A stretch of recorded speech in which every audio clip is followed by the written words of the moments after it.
I'm Scott. And I'm Melissa. And we are the Sunshine Travelers.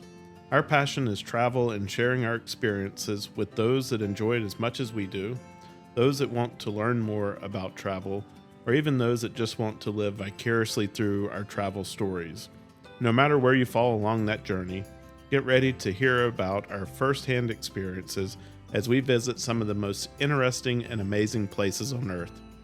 This episode, we continue our Recorded on Site series as we discover St. John Island in the U.S. Virgin Islands. No need for a passport this week, as St. John is another U.S. territory. We will talk about where to stay on the island, where to eat, and what to do, along with conversations that we've had over the last few days. So pack a bag and come join us on St. John Island. So Melissa, let's start off with, where do you stay on St. John? We have always stayed, so this is our second trip. And so we have stayed at the Westin St. John both times. So the Westin is located in its own little bay called Great Cruise Bay, not to be confused with the Cruise Bay, which is sort of the main town on St. John. And the main ferry from St. Thomas goes into Cruise Bay. So in Cruise Bay, that's where you're going to find most of your restaurants and things like that. So there is one main resort in Cruise Bay called Gallows Point Resort. It is a 3-star resort, and it's right there at the ferry terminal. So that might be a convenient location, just getting off the ferry and having that there.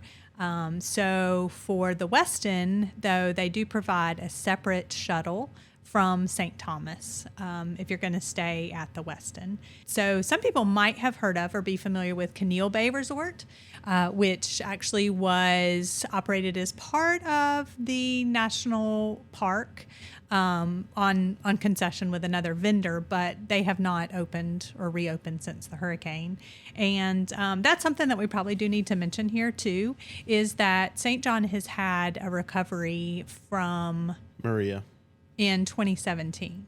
And so it's taken a long road of recovery for the hurricane and then also the pandemic and just getting people back to traveling. And then, St. John is pretty remote as far as not only getting supplies here, but then just also it's very mountainous.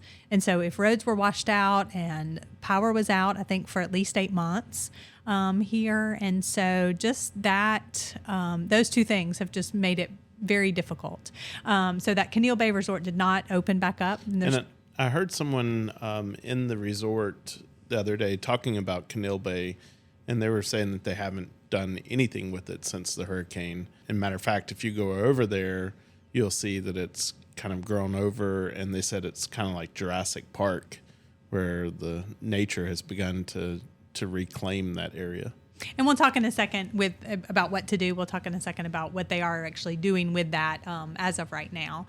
And so I think a lot of people, if you stay on this side of the island, so this is the Cruise Bay, Great Cruise Bay, with the ferry terminal, a lot of people rent Airbnbs and stay in houses, rent cars, stay in houses, have some amenities like being able to cook, which is what we have, is we have a villa at the Westin, but being able to cook, and then also probably having things at their villa like beach chairs and things like that.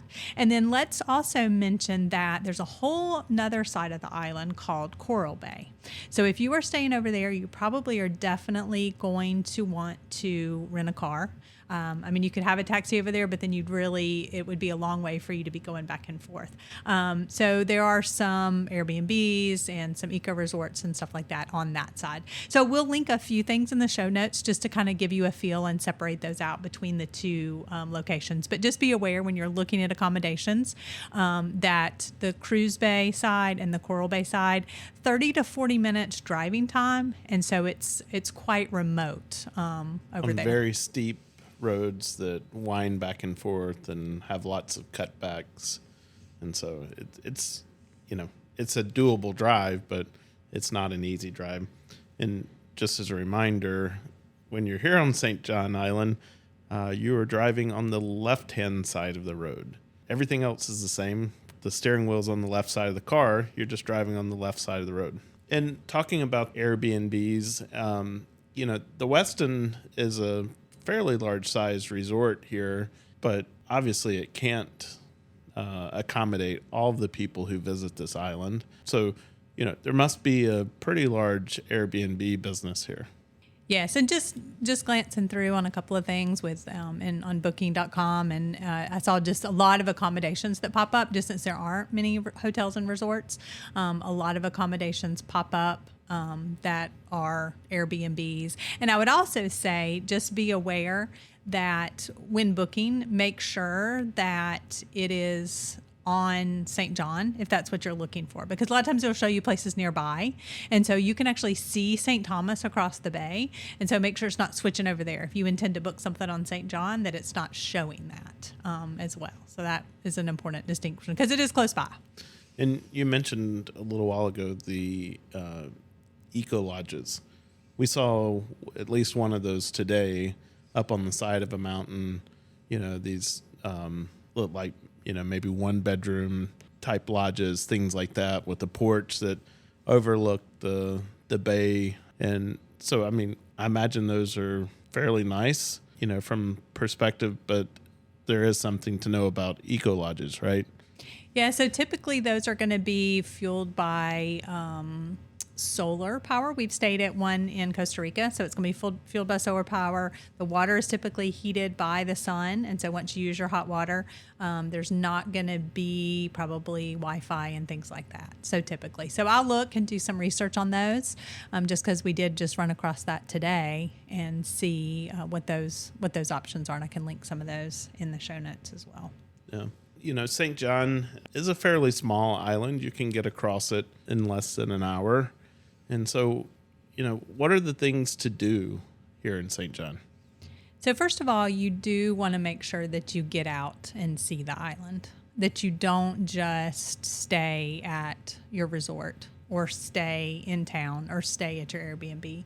Let's back up a second. 60% of the island is actually within the Virgin Islands National Park. So 60% of the island. And so all of those beaches actually belong inside the national park. Some of the most beautiful beaches, I would say, in the world, wouldn't you, Scott? Yeah, definitely. White sand. So if you like white sand beaches, that's what they are. The clearest water. Forget the pool. Like, you get into the water here, and the water is just as crystal clear as pool water. Yes, just absolutely beautiful. And we should also point out that their high season here is actually going to be in the wintertime. So November through March-ish is going to be their absolute peak season. Well, so after hurricane season, so probably December through March-ish is going to be their absolute peak season. We have actually been, this is our second trip, both times in May, and we have had fantastic weather. It's been warm and humid, but we've had fantastic weather. And then it's starting to go into the lower season. So June and July is going to be their off-peak season. And then starting September, October, you do have to watch out for hurricanes and have the possibility that a hurricane could be coming through. The possibility that it could. Yes, absolutely. Not that it definitely will. Yes. And a little while ago, we were talking about renting a car while here in St. John. And there's one particular car that seems to be the most rented. Yeah, so it looks like a Jeep convention in any parking lot that you go. Now, I think that is mainly because just it's fun to drive a Jeep around the island, let the windows down, let the breeze throw through your hair, because from what I understand, there's really only one place, which is Lameshire Bay, which you really need a four-wheel drive to get down. And that's on the absolute opposite end of the island, on past Coral Bay, past where you go to Ram's Head, and then you keep going. And that's really the only one. But yes, Jeeps tend to be the very popular vehicle to rent here. And it's not because you can let the top down, because in most of the rental places, they tell you not to remove the top. Yes. Yeah. And you have to sign something, not remove the top. But you can let the windows down and let the breeze. Yeah. It's fun to drive. I will never turn down the opportunity to drive around in a Jeep, but if you want to do something maybe a little more economical there may be some other options for rental other than a Jeep. Jeep wasn't bad. I think, we rented a 4-door for $80 a day. That was a hunk of junk that we got the first one. We took it back. All they had was a 2-door Jeep. It was less of a hunk of a junk. I think it was $70 a day. So they refunded us the, $10 per day for doing that.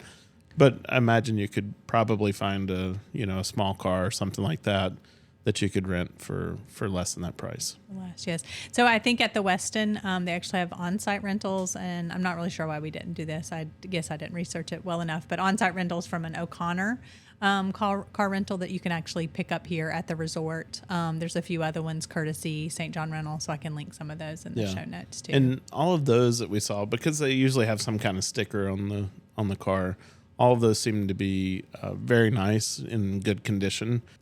We had rented from this place before, and I thought we did fine when we rented previously. This time, not so much luck. We've done 2 different cars. The first one, it was an absolute piece of junk, and we took it back. The second one, it sounds like a machine gun when you first started up. And so, anyhow, but once that gets past it, it drives fine. Don't worry about the smoke coming out of the engine compartment. It's okay. The lights, don't worry about them. It's all okay. Travel stories, travel memories. That's what we have from this. So, in our opinion, it is best if you rent a car or a Jeep on St. John. You can get around by the taxis. But if you're going to do this for several days, it's going to get quite expensive. Well, and so, Scott, let's explain what the taxis are here. Yeah. We're not talking black cab, and we're not talking about a yellow taxi, and it's definitely not Uber. So this is a pickup truck that has it's a covered wagon on the back of the pickup truck bed. That's the best way that I can explain it. Maybe if you think about if you went to, Callaway Gardens or somewhere like that, and you got on a tram, and the tram has the bench rows or whatever, and they're enclosed. Well, it's like they put a tram on the back of a pickup truck, and that's what you ride in. Or let's say Disney World.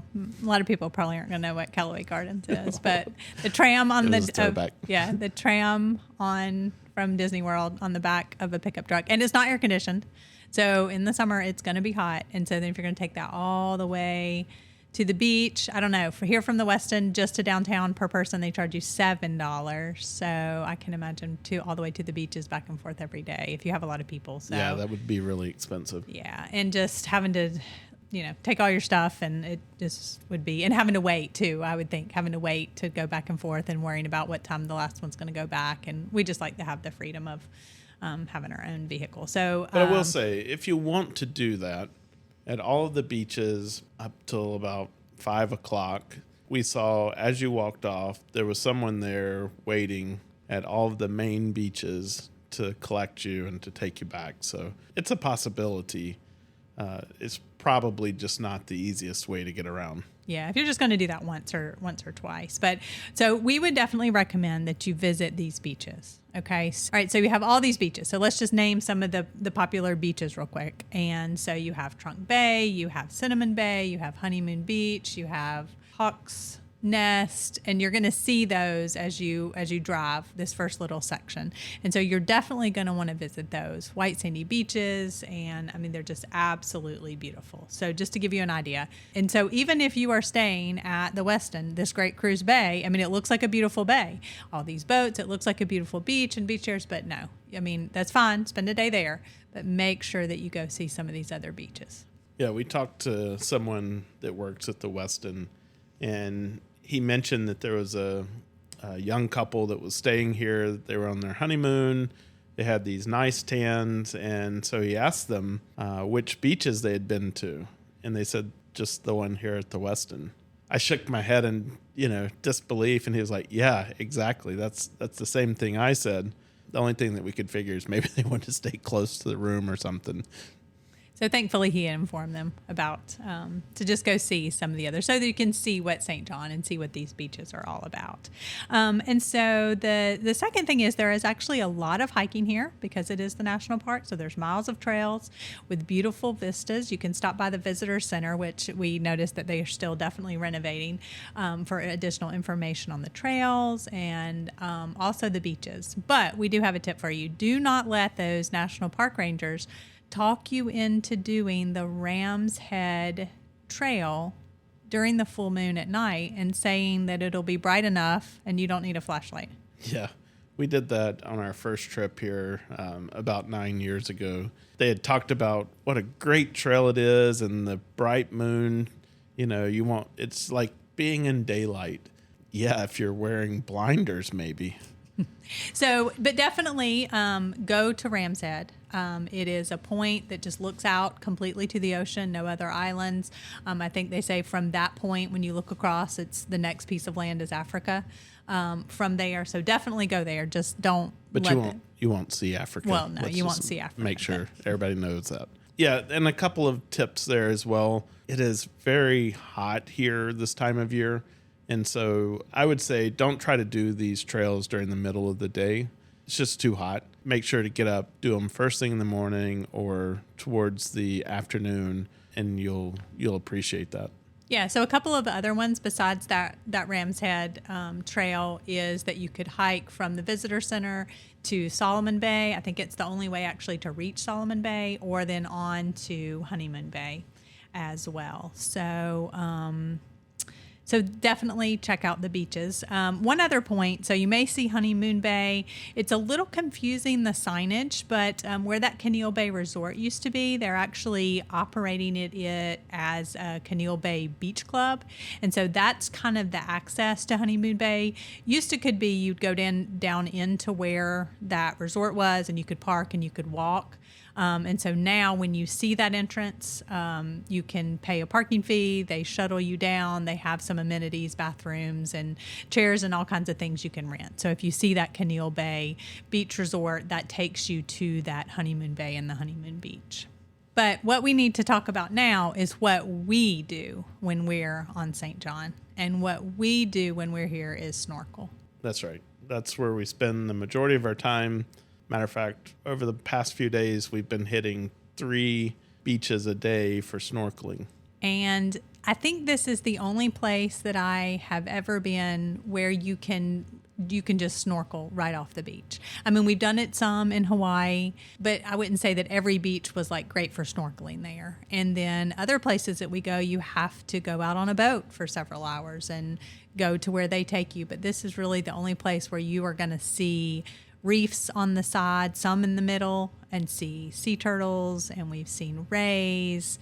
And so if you like snorkeling, this is the place that you need to go. So what we're going to do is, like Scott said, we have hit probably 3 beaches. Well, we have hit 3 beaches a day for the past several days. And so we're going to tell you the highlights and give you the top 5 and then where to go on those. So I'll start with the first one.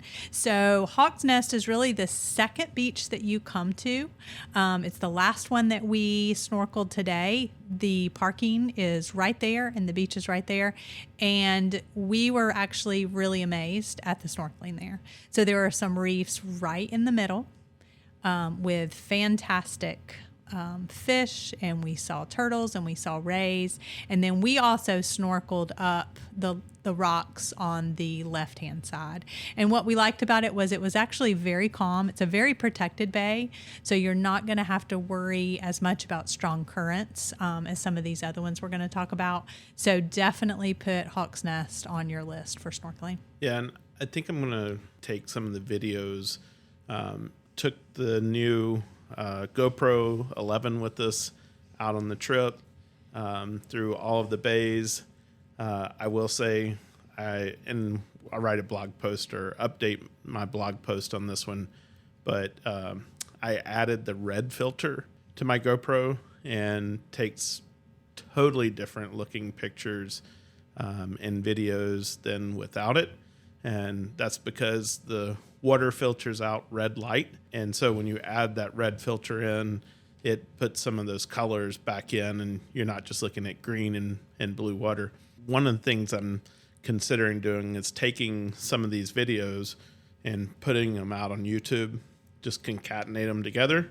And so if you ever need an opportunity to just have some peaceful moments, you can go out there on that YouTube site that we'll put a link to and watch some of these videos, because it is absolutely mesmerizing to watch these fish swimming underwater, and some of the sea turtles that we saw and things like that. Yes, so we'll definitely put a link to that, and it's just so enjoyable just to be floating out there and just right off the beach, being able to see all these amazing underwater life. Yeah, so definitely Hawksnest being at the top of the list. Yes, and so then number 2 is Water Lemon Key, and so that's Water Lemon Bay and then Water Lemon Key. So for this one is going to be a little bit of a hike. It's probably not quite a mile. And so you park where you see like ruins from an old sugar plantation. And you'll see a parking lot there. And so you park where you see Leinster Bay, and then you just take that trail. So it'll say Leinster Bay Trail, and you just take that trail on around. You'll see the bay to your left. You're going to want to circle around the beach, and then back to your right just a little bit. And you're going to see a rock out in the water, and that's what you're going to want to snorkel around. So now we actually did snorkel. It was pretty calm that day. We actually did snorkel all the way around it. The right-hand side and probably the tip were probably the best. And so I would say if it's pretty rough, you might want to circle back around and come back in, because then when we got all the way around, the current was pretty strong. And so a couple of things there when you're snorkeling out like that, different from Hawksnest. When you're snorkeling out like that, make sure that you're always snorkeling with somebody and just really watch those currents, and make sure that you're a strong swimmer, and that if there's any sign that those currents are going to be strong or whatever, just stay on the safe side of the rocks. And just turn around, because you're going to have plenty of opportunities to snorkel. That one side or whatever is not going to make a difference, because when we talk about snorkeling, we're not talking about just swimming underwater and looking at rocks underwater. This is like swimming inside of the most amazing saltwater aquarium that you've ever seen in your life. Yeah, coral formations and just all kinds of colorful fish. I mean, we saw squid. I mean, the sea urchins that you see, just incredible. Yeah, we saw 3.5, 4 foot tuna. Yes, tonight. Yeah. Yes. But it's really amazing. All right, and so then the third one is Trunk Bay, which is probably famous for 2 reasons. It's one of the Caribbean's most beautiful beaches. Absolutely gorgeous beach. Now, it can get very crowded very quickly. The parking is a premium, and there's not a lot of road parking, as Scott mentioned, because of the windy roads and stuff like that. So get there early, or do like we did. We got there late. People tend to kind of leave these beaches if they've been there all day, like 3, 4 o'clock. So you'll see in Trunk Bay there is a rock, a big rock out to kind of the right, and they have an underwater snorkel path, but really don't follow that path. I mean, look at those, but they're not taking you really close enough to where the reef is. I mean, don't get too close, and like I mentioned before, like just be aware, but you do want to go a little bit closer to that rock and watch those currents. So that can be some really good snorkeling there in Trunk Bay, and then just to see that famous beach as well. Well, let's wrap up the last 2 real quick. All right, so then Cinnamon Bay, kind of the same thing. We snorkeled out to the rock, and just, again, being aware of the currents, but we saw some really amazing things there. And then if you're in for the turtles, now we saw turtles probably just about everywhere, didn't we? But Maho Bay is known for the turtles. On kind of in the middle and to the left-hand side, and it's because there's a lot of grassy vegetation there, and so just definitely watch for the turtles kind of on the left-hand side. If you're facing out to the water, the left-hand side of that bay. I would say if you're snorkeling and you come across a grassy area underneath, start watching for turtles. Mm-hmm. And we saw them with like the little suckerfish, little suckerfish with them, and fish cleaning someone them off. Someone said nurse shark, but I don't know that it is a nurse shark, but it's some kind of suckerfish that just sits on its shell and cleans off the shell and stuff like that. So an amazing place to see the turtles. Okay, so let's move on to now, where should you eat on St. John? Yeah, and I'm going to say something here, and hopefully this isn't controversial, but if you're a foodie and you're coming to St. John, this may not be your place. You know, there's definitely good food to be had here, but I would say that, you know, it's probably not known for its restaurants. Definitely agree with that. And I think that's why we have typically enjoyed having a villa, and a lot of people stay at Airbnbs. There's a handful of restaurants, but a handful of restaurants. And so if you are here for an entire week, you probably are going to have to end up starting to repeat some places. And it's really expensive. It is really expensive. Yeah. And food, I mean, even in the grocery store, and we'll give a couple of suggestions, but even in the grocery store, food's expensive. It's just, like I mentioned before, it's just very difficult to get things here. And so think about the price of food as it has increased. It's even more expensive here. Yeah.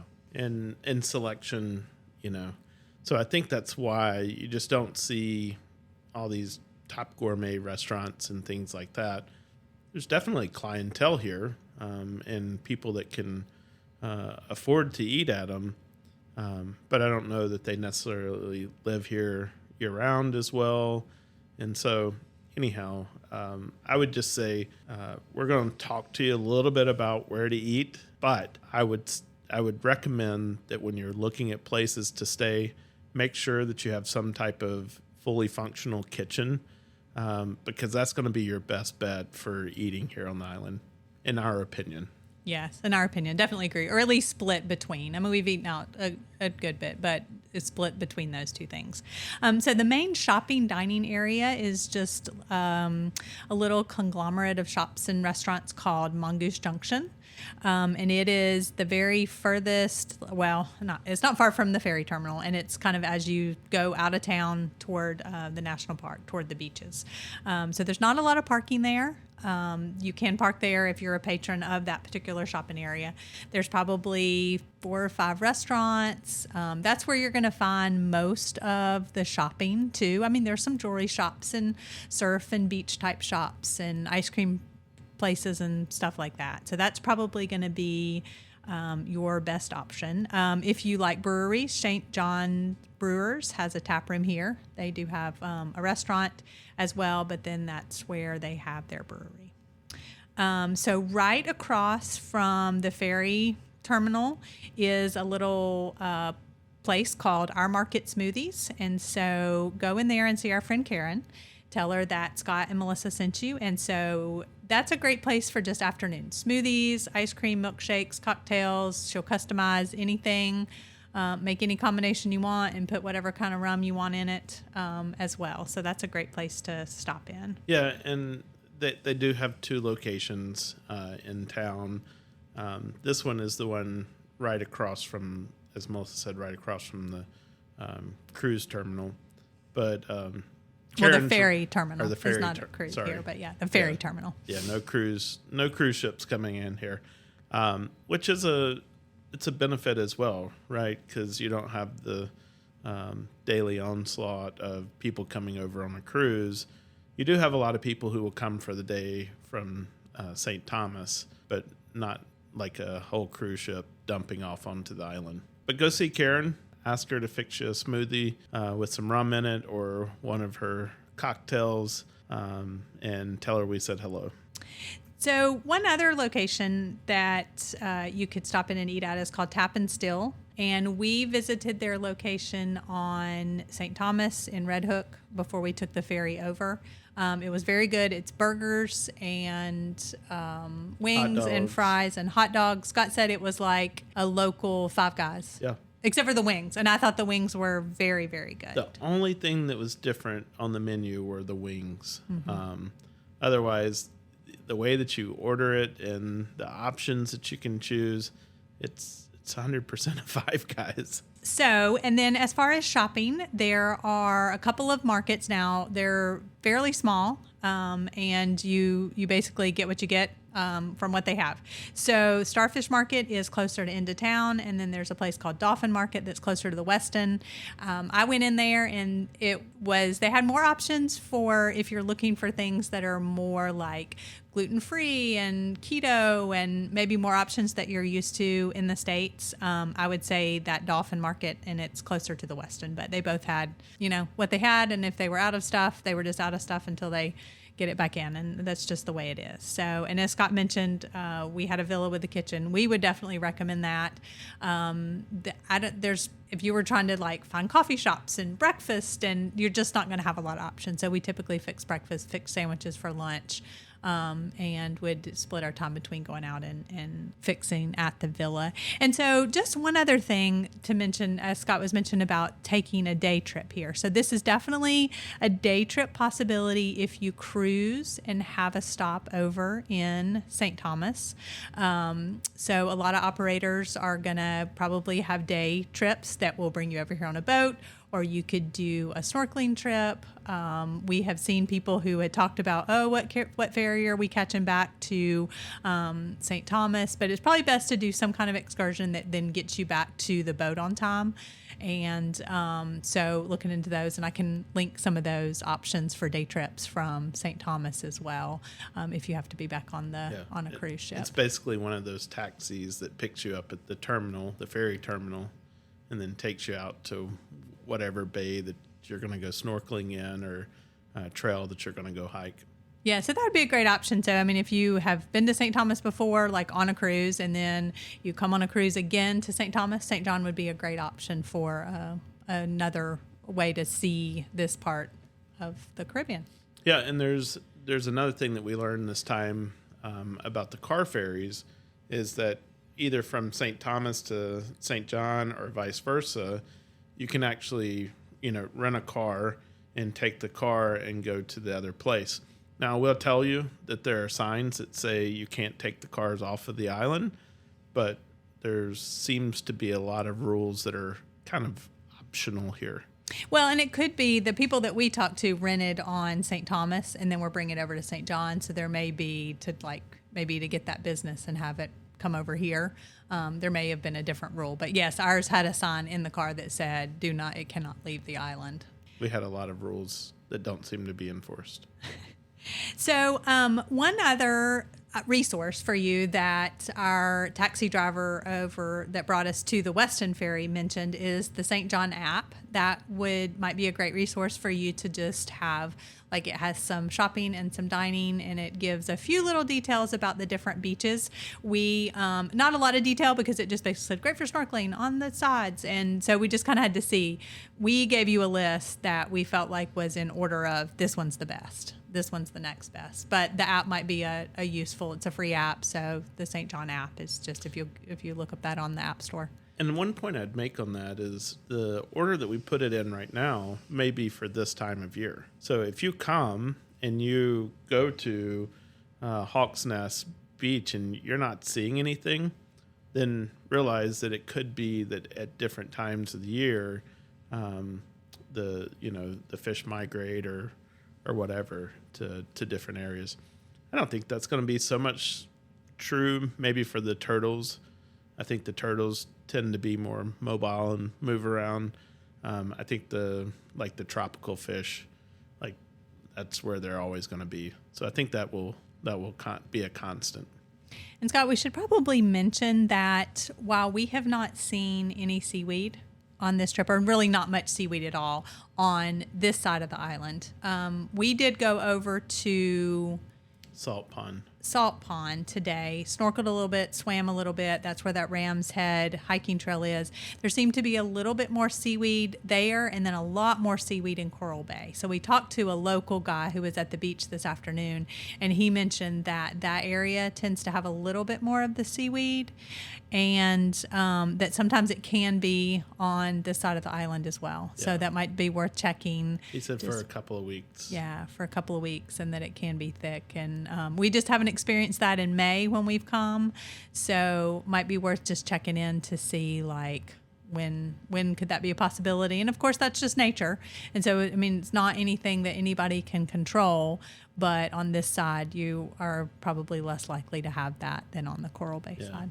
And unfortunately, when it does happen, it's not very pleasant. You definitely don't like to swim in it. When it gets on the beach, it smells bad. So we've been fortunate. But something to be aware of, because we would hate for you to come here and just there be seaweed everywhere. And it's like, oh, okay, they didn't even talk about that. So just something to be aware of. Because I'm telling you right now, you could not find clear waters anywhere. 100% clear. So with every destination episode that we do, we ask Melissa to give us a list of the top things that you should put on your packing list. This one's more about beach and snorkeling gear than clothes, because I think it's important to be prepared for that. Yes, absolutely. I feel like the last several days we've just kind of used the same things over and over again. And I will say our villa thankfully also had a washer and dryer. So you might want to look for that, because it has been nice to wash a few of the things that we talk about. So definitely a bathing suit and cover up, or something easy to put over your bathing suit to hike in, hike out, to go to the next beach as well. So tropical clothing, you want shorts and tank tops and t-shirts. It's humid. We've had a little bit of rain, not too much, but things that would also dry quickly if you laid them out. You could bring something that was a little dressier. I wouldn't plan for a lot of that, just because the restaurants are very casual. If you wanted to dress up a little bit, but I wouldn't take up a lot of room in your suitcase for dressy clothes. Resort wear is perfectly fine at these restaurants. Yeah. So if you plan to snorkel and can fit it in, I would definitely plan to bring your own snorkel gear. So we didn't mention this, but several of the beaches, the more popular ones, or the busier ones, so like Trunk Bay and Cinnamon Bay and Maho Bay, had a few little like concession things open during the day, rentals, chair rentals, snorkel rentals, a few places to get food and beverages, not a lot. And I don't know that you could guarantee that they were open. So I would definitely recommend that you bring snorkel gear if that's your main plan, snorkel gear that you feel comfortable with and and then also a rash guard, just to help protect you from, if you're snorkeling a lot, that sun and getting your back just completely blistered. Yeah. And we'll put a link. I tested out a new full face snorkel mask this time, so not just like a dive mask that has a snorkel tube that you put into your mouth. This is full face, and it has a tube off to the side of it for the air. And that by far is the best snorkel mask I've ever used. And so highly recommended. It's made by Seaview, and we'll put that in the show notes, a link to it where you can purchase one of those. And I just really feel like these full face snorkel masks, it just completely changes the game. There's no like getting used to the breathing, and I have TMJ in my jaws where I like clench my jaws, and if I use the one where you're having to like grip the mouthpiece, it's life changing. And we took them to the Galapagos. We're like, oh, why are y'all using those? Like, that's not real snorkel gear. Like, no, it was, and they're fantastic. So we'll link those. If you want to breathe through your nose, you breathe through your nose. If you want to breathe through your mouth, breathe through your mouth. These are just absolute fantastic masks. I will say that I've heard that in colder water, the plastic in these face mask doesn't do as well, and it tends to fog up more. But here in the warmer waters, no problem. And so also you're going to want to bring reef safe sunscreen. There are signs posted, please use reef safe sunscreen. And you will see, I will say in these reefs here, you will see some of them are absolutely beautiful. And then some of them are definitely degrading. I mean, from weather and then just from pollution and lots of things but just so that we can do everything that we can and use reef safe sunscreen. And I would say some reef safe like lip balm, sunscreen lip balm too, so your lips don't just get completely burned. The sun here is very, very intense. Yeah, and so just a little tip as we're talking about sunscreen. Remember, the back of your legs are going to get sun as you're floating on top of the water. So if you're a female wearing a bikini bottom or something like that, remember your hips down on the backs need to be protected from the sun. with waterproof sunscreen or whatever. And then I'd also say, so I have short hair, and so if you have short or thin hair, you might want to think about doing something to cover your head and the back of your neck as well, because you can get burned very quickly and you don't even realize it. So even if, like Scott's mentioned, like your rash guard could ride up a little bit, and so then the area of your back could still get burned. So just using the sunscreen for that. So so we mentioned that we hiked to a couple of the snorkel places. So you definitely want sandals like Tevas, and it's the same Tevas that we keep mentioning because they are just fantastic. They can get wet and you can still walk in them. So we're going to link those again, but so it's the same ones we took to the Galapagos. So the only pair of shoes I brought on this trip at all, so both to Puerto Rico and here to St. John, was those Tevas, and I wear them for every occasion. We also have been taking a small cooler back and forth to the beach. We debated about bringing this for the whole trip, and we actually found a really cool one at a little shop as we were waiting for the ferry in St. Thomas. It's called the Gecko brand, and I'll see if I can find a link to it. But it's been a lifesaver. It holds, it could hold, like, it looks like it could hold a couple of wine bottles. We've been putting like 5 or 6 water bottles in those. And so just having a small cooler bag, you're going to want to take some drinks and snacks to the beach every day, just because there's just not a lot of options. Definitely water. So good tip there is take a couple of water bottles, fill them up, put them in your freezer, freeze them overnight, and then use those as like ice packs inside your cooler. So I'm going to, packing list, I'm going to say plastic bags for wet gear. And so you could bring those from home, or you could get them at the grocery shop. Of course, at one of the grocery shops that we went to, I think the Starfish Market, they didn't have bags. Like, you had to purchase their bags. So you might want to just bring along a few grocery bags. They're great to have. We've been throwing them in the cooler, and then we can just toss in like the wet rash guards. And then a bag that you can carry to the beach. And so that could, again, be a reusable shopper bag, and then you could just throw everything in there and take it to the beach with you. I've been using my wet bag. It's the same bag that I took to the Galapagos, but you fold over the top and then click it together, and it makes it a waterproof bag. Also does a good job in keeping the sand out of the bag as well. And so I would recommend that. And you've been putting all your camera and it's a gear backpack. in there, so yeah. That's true. So we'll link that again as well. And then the other thing that has been a lifesaver for us on these snorkel beach days have been these camping gym towels that are actually very thin. They almost remind me of like a what do you call it when you like like a chamois, like when you do the car wash. And they dry very quickly. So as we would go, so we've been doing 2 or 3 beaches a day, and by the time we would get to the next beach, they would really be dry.